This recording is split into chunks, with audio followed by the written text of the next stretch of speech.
Welcome back guys, I promise you that I will take a look at the best legendary set builds, and today I will show you the best free set that you can make by only using base game items. That means we will use no Helix Store items, no Helix Store engravings, and I will show you 3 different variants for this build. A low health variant which will use the Fox engraving dealing the most damage, then a full health variant and also a full legendary items variant. So if you don't want to grind for the perfect epic gear, if you don't want to use the Fox engraving because you die so often, then there will be something in it for everybody in today's video. But let's first check out the damage values for the max damage variant with the Fox engraving. That is around 900,000 for the light attack, around 1.2 million damage for the heavy attack.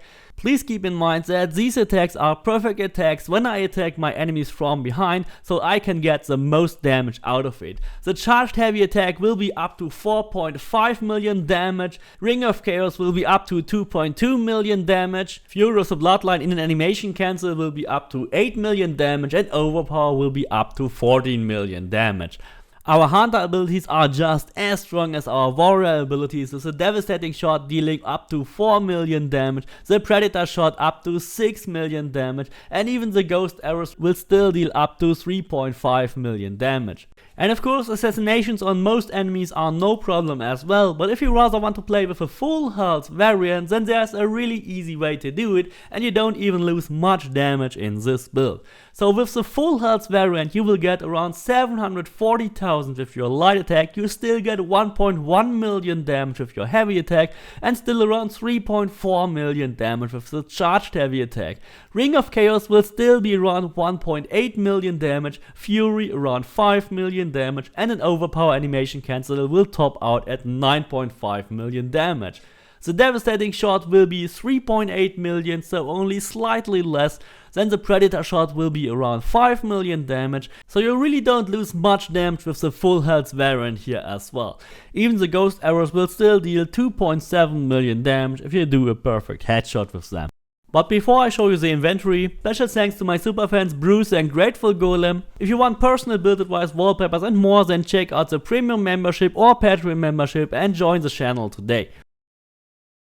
Here in the inventory we have a whopping 150,000 warrior damage, 333,000 assassin damage. The big combo not only amplifies your left melee weapon by a factor of 1.6 by adding all its 6,495 DPS to your left melee weapon, it also uses your warrior damage when you shoot your arrows. So that is by far the best bow, the best item in the game to use. Since everybody can get it for free by using your 200 free Helix credits to buy it from the Helix store, there's actually no reason not to use it in this build. But if you can't get it, or if you spend it for something else, then I will also show you a replacement for it. Or of course you could also go for the full legendary items variant anyway. But I strongly recommend you to go with these epic weapons because they are way better than any of the legendary items in the legendary build. So use this build if you really want to get the maximum damage out of the War Hero set.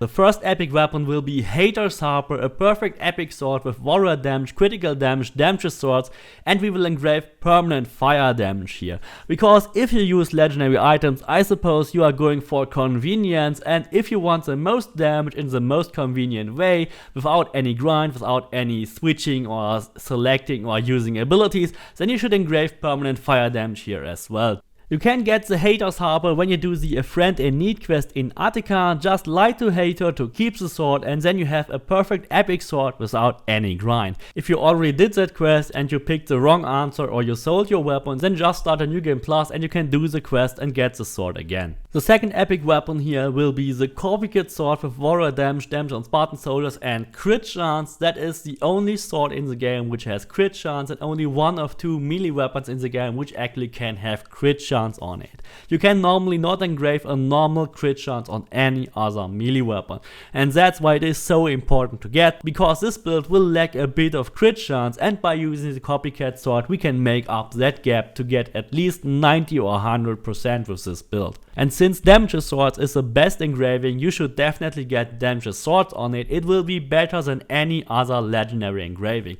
Damage Swords is the biggest damage driver for a sword build, similar to Damage Spares for spare builds. use these engravings before you go for any other legendary engravings. They are much stronger, and you should always go for damage with your weapon type first. The copycat sword can be collected when you complete the Lost Tales of Greece, a really bad day questline in Locris. And of course this weapon can also be recollected when you do a New Game Plus as well. The bow in this build variant will be the Beacon bow. You can actually use your 200 free helix credits to get it for free, and you engrave 100% damage but health capped to 25% to get the most damage out of it. However, if you cannot get the Beacon bow or you spend your credits on something else, then simply get another epic bow here with warrior damage, fire damage and crit chance, and then engrave the 100% damage on it. But the Beacon bow is definitely the way to go to get the most damage. It will almost double your warrior damage. You see that the increase from 90,000 to 147,000 is only because of the Beacon bow, which will amplify your left melee weapon. On the helmet of the Spartan war hero set, then we engraved 20% crit chance while full health, so that's pretty much standard. Here on the bracers we will engrave 100% crit damage while full health. And the same here on the belt, we will engrave 100% crit damage while full health. Don't make the mistake to engrave 10% crit chance here on the belt, because then you will waste 100% crit damage. So it is much more important to get 100% crit damage here on the belt. Don't use 10% crit chance. You will get the 10% crit chance from your copycat sword or from the bow instead. On the torso we will engrave another 20% warrior damage. You can actually do that when you have upgraded it to full maximum 20%, as long as it is not on the second or third position. But since legendary gear doesn't have warrior, hunter or assassin damage on the second position anyway, you don't have to care about it. Just upgrade it to 20% and then you can engrave it. And on the boots, of course, we engrave another 20% crit chance while full health. Sadly, we miss out on 100% crit damage here, but there is no real other way to do it. We really need the 20% crit chance there. That will give us a total stats of 363% warrior damage. We have 165% headshot damage, 90% damage with swords, 90% crit chance and 475% crit damage. 90% crit chance is actually really fine. You don't have to go for 100% at all costs, because when you want to go for 100%, you rather lose 100% crit damage or you lose the 100% warrior damage from the Falx engraving. So the easiest way actually to get 100% if you really want it is to drop the Falx engraving on your Beacon bow, and that is exactly what the full health variant is doing here. We have 115,000 warrior damage and we simply replace the 100% damage from Falx with another 10% crit chance.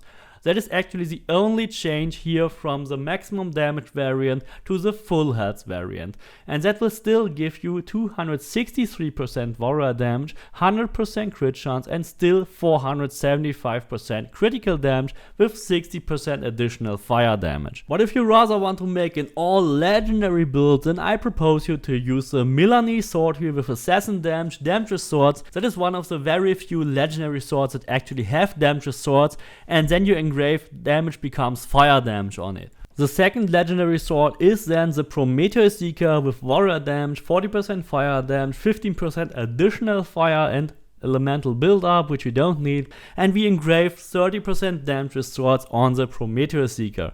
Since all our stats are universally used for our whole character, it makes totally sense to use the become fire damage on the Milanese sword, because we already have damage swords on the Milanese sword and we put another damage swords on the Prometheus Seeker.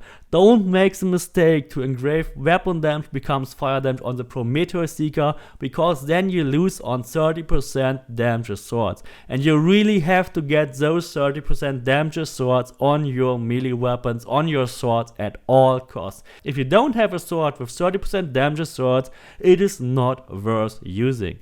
For the bow, I really recommend you to go with Achilles bow. That only has hunter damage, but that's actually fine. It has 10% crit chance, a big boost to damage with devastating shots, and we can engrave 100% damage on it. However, you could use the Hades bow with warrior damage, fire damage, arrows become fire damage, and that engraves the 100% damage increase. But when you use the Achilles bow, you can get 10% crit chance and the 100% damage at the same time. Of course, you could also use the bighorn bow and engrave 10% crit chance on the bighorn bow, then you will get the most damage. So that's up to you. If you have the bighorn bow, still use it here in the legendary set if you want to. The rest of the set is as usual. We have 20% crit chance at full health on the helmet, we have 100% crit damage on the bracers, another 100% here on the belt. Then we also engrave 20% warrior damage here on the torso. Again, as said before, you can do that if you have upgraded it to maximum 20%. And then we get another 20% crit chance here on the boots. And that will give us a total stats of 340% warrior damage, 165% headshot damage, 90% damage sword, 90% crit chance and 425% critical damage. But we have a much higher fire damage boost here with 115%, so make sure to use your Milanese sword every time to get a permanent 115% fire damage boost. For the basic variant for this build, you should be at around 200 points or better 220 points. Don't forget that you get almost 80 points for free from the locations like the Tombs and the Atlantis DLC every time you do a New Game Plus, so it is very easy to get a high amount of points in this game. For the abilities, I strongly recommend you to use Sixth Sense. It is not only a hunter ability, it also stuns your enemies, giving you time to attack, and it is also much easier to assassinate them from any direction. You only need 2 points here to unlock either the fire or poison arrows, and I suggest to use multi-shot. It is very good for conquest battles especially. Then use devastating shot, the easiest and most effective shot to use. Of course you can also use the predator shot, which deals even more damage if you want to.